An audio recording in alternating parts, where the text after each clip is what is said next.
दोपहर 12 बजे के मैथिली समाचार में अपने के स्वागत है। नमस्कार, हम शिव अधिकारी यदुवंशी। सबसे पहले प्रमुख समाचार। कोरोना वायरस संक्रमण के जोखिम न्यूनीकरण के लिए सरकार द्वारा जारी किया गया लॉकडाउन आज के 26वें दिन नियम की पूर्ण पालना कर सरकार का अनुरोध। चौतरफी आलोचना के बाद सरकार द्वारा पैदल यात्री के उद्धार करवाक निर्णय। बाट में पैदल घर घूम रहा सबके सहयोग कर मंत्रालय प्रहरी प्रशासन के निर्देशन। संघ प्रदेश कृषि मंत्री बीच वीडियो बैसार संपन्न किसान के राहत पैकेज घोषणा करवाक तैयारी।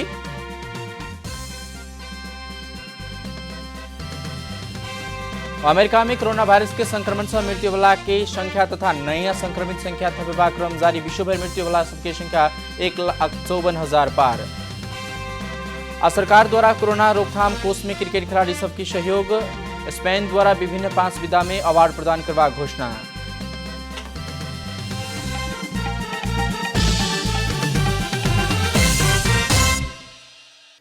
प्रदेश नंबर 2 में एखन सबसे बेसी कोरोना के जोखिम बढ़ रहा है। तेना प्रदेश में 2 लगायत मधेश तराई मधेश के अन्य स्थान सब में मधेसी दल सब मधेश केंद्रीय दल सब एखन मधेश केंद्रीय दल कोई नहीं रह गला और मधेश केंद्रीय दल सब कोनो काम नहीं कर रहल की कर रहल से बारे एखन लोक सबके जिज्ञासा रहे। तेना काठमांडू में फंसल किस व्यक्ति सबके सेहो उद्धार कार्य सुचारू नहीं भेल। ओ सब जही ठाम के छत वही ठाम जगथक में पड़ल तेहन किस्म के बात सब आबि रहा है।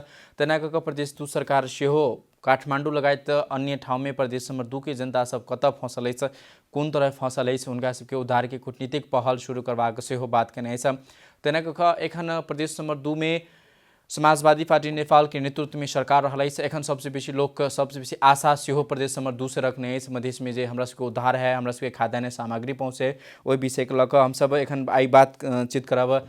समाजवादी पार्टी नेपाल के अध्यक्ष उपेंद्र यादव जी से हमारे सबके टेलीफोन संपर्क में उनका संग बातचीत करब। समाजवादी पार्टी की कर रही है कोरोना रोकथाम के लिए पूर्व स्वास्थ्य मंत्री सेहो रह गया एखन के अवस्था में स्वास्थ्य के की पहल करवाक छल ओहि विषय में केंद्रित रह बातचीत करब।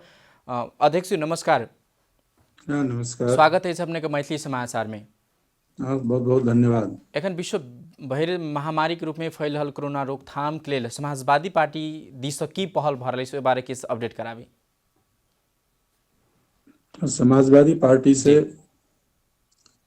सबसे पहले जी मास के बेस पर यानी आम रूप में जी स्वास्थ्य परीक्षण हुए जी ओकरा लेल स्वास्थ्य प्रयोगशाला सबके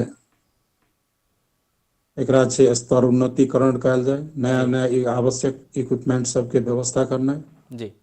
दोसर से कि बाहरी आवत जावत के ओकरा नियंत्रण करना जी। और सबसे कठिन कार्य से जे क्वारंटाइन में रह रहल अछि जी जी और उनका सबके साथ साथ जे अत्यंत विपन्न वर्ग के लोग सब छथि, दलित सब, गरीब सब, उनका सबके बेरोजगारी के कारण से जी या अखन जे छे से काज जतय करैत रहे ओहि ठाम से मुक्त भेला के कारण से जी जे छे से बहुत बड़ा खाद्यान्न संकट जी के समस्या सेहो देखा पड़ल अछि। जी एकदम एहि समस्या सबके हल करैत हुए जी जनता के स्वास्थ्य के प्रमुख कार्य के रूप में लऽ कऽ जी ओकरा जे छै से व्यापक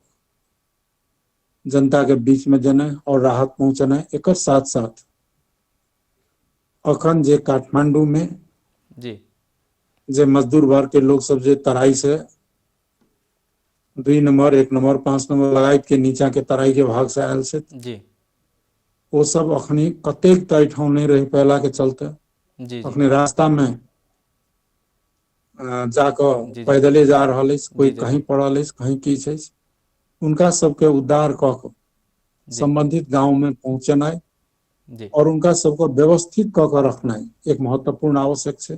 जी दोसर से कि कोरोना के नहीं फैले एहि के लेल जे खुला बॉर्डर के कारण से जे आवत जावत छै ओकरा कंप्लीट रोकनाइ, पूर्ण रूप से रोक देनाइ जी और पहले जे आबि गेल छै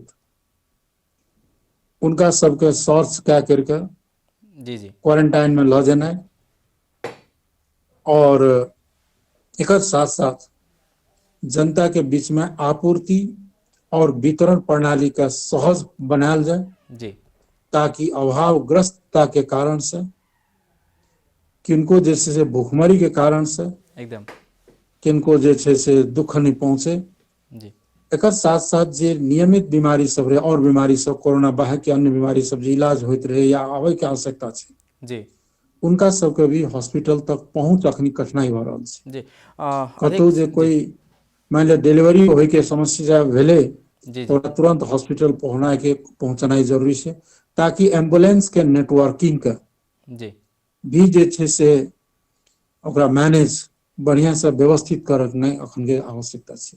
जी एखन एहि विषय पर एकटा जे अपने उधार के बात केने छलियै, जेना कि तराई केंद्रित तराई से लोक सब जे आयल छथि काठमांडू में कामदार के रूप में, विद्यार्थी सब छथि, तकर बाद परिवार लऽ के जे सब रहि रहल छथि, हुनका सबके लॉकडाउन के तेसर चरण 26वां दिन भऽ रहल अछि, तऽ ओहि समय में हुनका सब लग रहल राहत सामग्री सब सेहो समापन भऽ चुकल अवस्था में रहलै से, तहिना कऽ उद्धार के अपेक्षा सेहो करलै से। अपने सब पर सेहो विभिन्न किस्म के अपने सब हुनका सबके नजरअंदाज कऽ कऽ चलि रहल छी, तेहन किस्म के सामाजिक संजाल लगायत अन्य ठाउँ में सेहो टीका टिप्पणी भऽ रहलै से। प्रदेश नंबर 2 में समाजवादी पार्टी नेतृत्व के सरकार रहलै से, मुख्यमंत्री जी अपने सबके रहलै से, मुदा अखन प्रदेश जी नंबर 2 के जी जी समाजवादी पार्टी के सरकार जी संपूर्ण राजनीतिक दल जी जी शक्ति सर्वपक्ष के सहयोग लऽ कऽ जी प्रत्येक वाड़ा में जी जी राहत वितरण के कार्यक्रम शुरू केने छै। जी जी एक साथ साथ राजविराज में, जनकपुर में, बीरगंज में स्वास्थ्य के प्रयोगशाला को अपग्रेड करना है, जी और कई जगह जना जलेश्वर लगायत के हॉस्पिटल सब में जी क्वारंटाइन के विशेष अस्पताल निर्माण के ओर आगे बढ़ गए। जी जी और आवत जावत के नेपाल में सबसे ज्यादा जोखिम के प्रदेश 2 नंबर से खुला जी एकदम सीमाना एकदम एकदम जी जी और घना जनसंख्या, गरीबी वही ओतबे, कठिनाई अशिक्षित के ओतबे, जी झेलते हुए एकदम भी वही कठिनाई के ध्यान में रख करके ओकरा जे छै से स्क्रीनिंग करऽ के कार्य जी जो व्यापक रूप में भऽ रहल छै।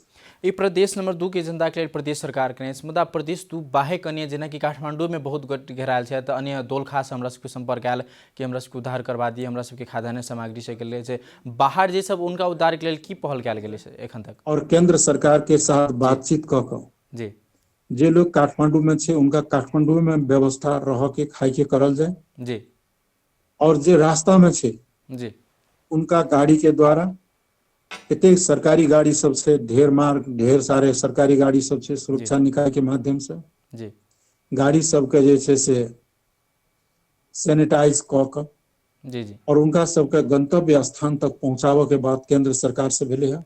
जी और केंद्र सरकार एहि बात के स्वीकार केने अछि जी कि तराई के लोग के बहुत ज्यादा तकलीफ में छे जी और समस्याग्रस्त से, समस्याग्रस्त औरो जगह से, लेकिन तराई के विशेष से उनका जी सबके अपन गंतव्य तक पहुंचाबे के व्यवस्था कयल जेते कह के जी से आश्वासन दियल अछि। जी आश्वासनो भेले है, जी जी और तुरंत कयल जेते। काल्हि खाना समाजवादी पार्टी के द्वारा जे छे जी मांगो कयल गेले है जी साहब पब्लिकली जे इनका सबके अपन गंतव्य तक पहुंचायल जाए, जी आ जिनका पहुंचायल जा नहीं सकै छे जी उनका जे काठमांडू में रह गेल छे तो उनका एहिठाम व्यवस्थापन करल जाए, उचित जी व्यवस्था।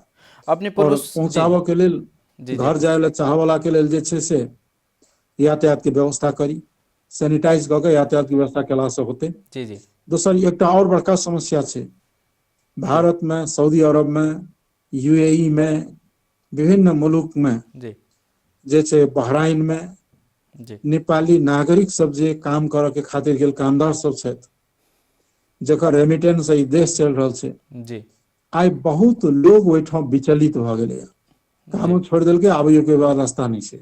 जी जी एकदम तो वे विचलित भेल आदमी सबके एहि मुसीबत के घड़ी में सेहो राज्य के जे छे अपन भूमिका निर्वाह करबाक चाही। जी या तो वही देश में व्यवस्था कऽ सकी राजदूतावास के मार्फत, जी या तो अपन देश हवाई मार्ग के द्वारा लाइव के व्यवस्था करी।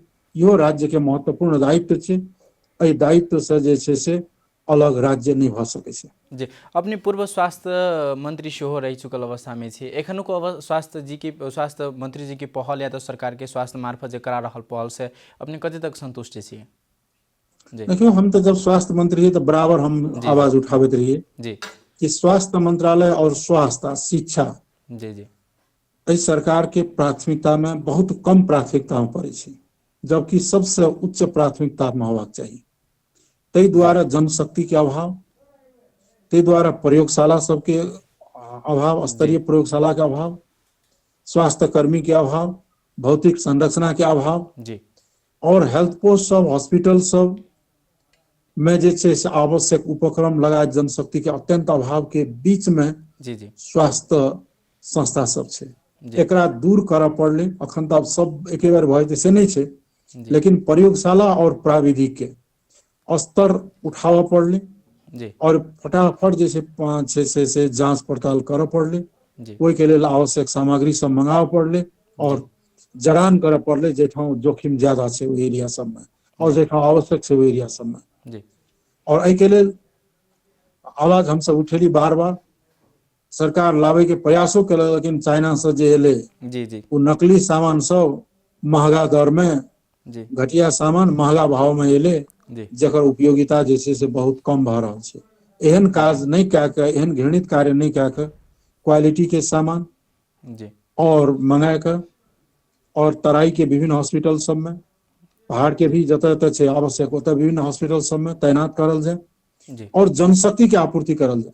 अखन जे किछु रिटायर भेला लोग भी छै 1-2 साल 4 साल पहले, जी उनको सबके किछु दिन के लेल काज में बजा के जी जे छै से भी पूरा जनता के बीच में सेवा प्रदान करे के जरूरी छै। जी एकर साथ साथ जे स्वास्थ्य कर्मी सब छै, डॉक्टर सब छै, उनको भी स्वास्थ्य के रक्षा के लेल जी आवश्यक उपकरण जेना पीपीई लगायत के आवश्यक उपकरण के उपलब्ध स्वास्थ्य कराबऽ सामग्री पड़लै, एकदम जी जी ताकि वो सब ओहिठाम जाकर निष्फिक्र भऽ कऽ काम।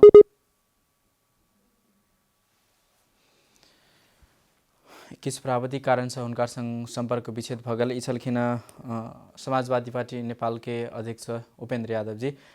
फिर से हम उनका संग निरंतर जुड़ब। जी किस प्राविधिक कारण से अपने के फोन कट गेल, फिर से निरंतरता दी अध्यक्ष जी। हाँ ठीक है जे जी हर हॉस्पिटल में जे आवश्यक जगह में छै जी जी ओहिठाम उपकरण के जड़ान और प्राविधिक के उपलब्धता कराबऽ पड़लै। और जे अखन नहीं छै तऽ जे पहले भरखर 1-2 साल पहले रिटायर्ड भेल छै जी उनका सबके भी जे छै से जगह में पुनर्काज में बजा कऽ किछु जी समय के लेल जे छै से प्राविधिक के जनशक्ति के उपलब्ध कराबऽ पड़लै, ताकि जनता के सेवा में कार्य भऽ सकै। दोसर एकटा बात जोड़ी कि समय पड़ला पर जनता के आपद विपद पड़ला पर जे अपने मधेश केंद्रित कहि कऽ ओना आरोप लगाल जाइत अछि, मुदा अपने सब समग्र राष्ट्र के लऽ कऽ आवाज उठाबि रहल छै। मधेश केंद्रित दल सब जनता के उपेक्षा केने नहीं देख रहल अछि। एखन वास्तव में अपने कहने कि सबसे बेसी जनघनत्व गरीबी अशिक्षा प्रदेश समग्र ई में। जी एकटा बात है कि जी जी देखियो मधेसी दल जतेक चिंतित छै, कोनो दल ओतेक चिंतित नहीं छै। जी जाहिमे समाजवादी पार्टी जतेक चिंता छै जी ओतेक बहुत कम के छै तुलनात्मक से। जी लेकिन सवाल छै कि संपूर्ण संघीयता तो नाम मात्र के छै, जी जी संपूर्ण साधन स्रोत शक्ति केंद्र सरकार के हाथ में छै। जी और अखन के आवश्यकता छै कि राजनीतिक पार्टी जाकर सभा करते से तो नहीं छै, एकदम जी जी है ना। जी जी अखन जैसे प्राविधिक डॉक्टर और की कहे छै स्वास्थ्य कर्मी के आवश्यकता, दवाई के आवश्यकता छै, जी प्रयोगशाला के आवश्यकता छै, जी राहत के आवश्यकता छै। ई तऽ संपूर्ण जे छै जे शासन स्रोत और आर्थिक जकर हाथ में ओकर दायित्व छै आगाड़ी बढ़नाइ। जी तो ताहि दुआरे हम सब कहै छी जे एहि कार्य में हम सब के पार्टी, हम सब के संपूर्ण शक्ति ओना तो जी लागलो छै, लेकिन सहयोग करे ले सरकार के तैयार छै। जी सरकार जनता के राहत में जी और जनता के स्वास्थ्य के रक्षा में जी और स्वास्थ्य संस्था सबके मजबूतीकरण करे में जी जी ध्यान दो कह के हम सब तो बराबर प्रयास में लागले छी। जी अपने पूर्व परराष्ट्र मंत्री सेहो रहि चुकल अवस्था में छै। किछु दिन पहले कतार किछु गोटे के बजा कऽ इलाज के नाम में ओकरा सबके घर पठा देलै। एक कूटनीतिक एकटा जे श्रम समझौता होइ छै एकटा देश विदेश के लेल जे कूटनीतिक रहै छै ओहि विपरीत सेहो भऽ रहल छै। एहि प्रति सरकार उदासीन सेहो भऽ रहल छै कि कूटनीतिक विपरीते छै कि उस देश अपना हिसाब से आदमी के पठाबि सकैए। देखल जाए कि जी छै कि जी एठाम से जे कामदार सब काम करे ले गेले जी ओठाम गेला के बाद में जी जी अस्वस्थ और कतेक तक की कहे छै जे हाथों पैर चलावे के लायक नहीं छै वर्षों से।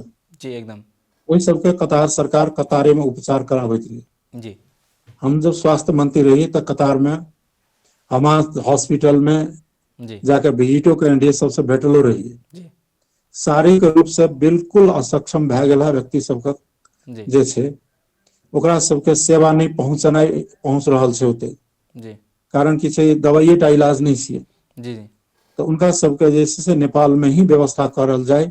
जी और नेपाल के हॉस्पिटल सब में, केयर सेंटर सब में जी उनका सबके जे छै बाकी सेवा करल जाए कहि के एक तरह के अंडरस्टैंडिंग रहे दोनों सरकार के बीच में। जी जी तै के तहते जे छै से कतार सरकार ओहि बीमारी सबके पठायल गेलै रहे, लेकिन जी, संजोग से कि जी। कनि दिन पहले अयलै। जी जी मुदा ओहि अवस्थामे जिनका सबके पठायल गेलै ओकरा सबके फेरसँ घर घुमऽ नहि देलकै, अर्थात जाहिठाम ओकरा ओसभ सबके अस्थायी अब रूपमे जे छै वास कर। अब जिम्मेवारी जी जी नेपाल सरकार के छी। जी जी एकदम ओहि के लेल कतार सरकार सहयोग करे के लेल भी तैयार छै, जी लेकिन जिम्मेवारी वहन तो अपन नागरिक के प्रति अपन सरकार के करऽ पड़तै ना। जी जी एकदम उनका सबके केयर सेंटर में राख के जी जैसे ट्रीटमेंट के कार्य का आगे बढ़ावा पड़लै। जी और अपने सेवा उनका सबके आवश्यकता सेवा के ज्यादा छै, जी रिकवरी होय में टाइम लगतै, कतेक रिकवरी होय वाला नहीं छै, लेकिन जब तक जीवित छै उनका सेवा पहुंचेनाइ और व्यवस्थित कर के रहनाइ राज्य जे छै से ओ जिम्मेवारी नेपाल के छी। ओकरा लेल सहयोग करऽ के लेल कतार सरकार भी तैयार छै, जेना हमरा बुझल अछि।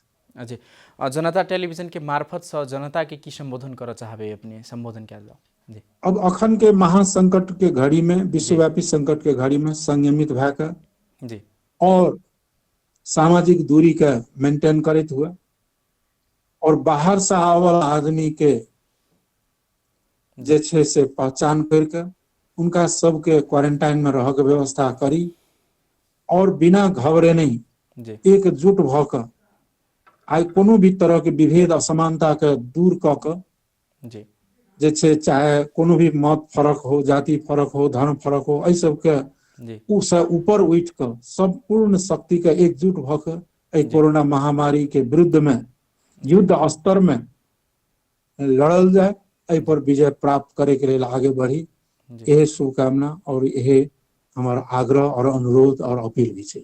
जी धन्यवाद। ई छलखिन समाजवादी पार्टी नेपाल के अध्यक्ष उपेन्द्र यादव जी। एखनुक अवस्था बारे जानकारी करलथि।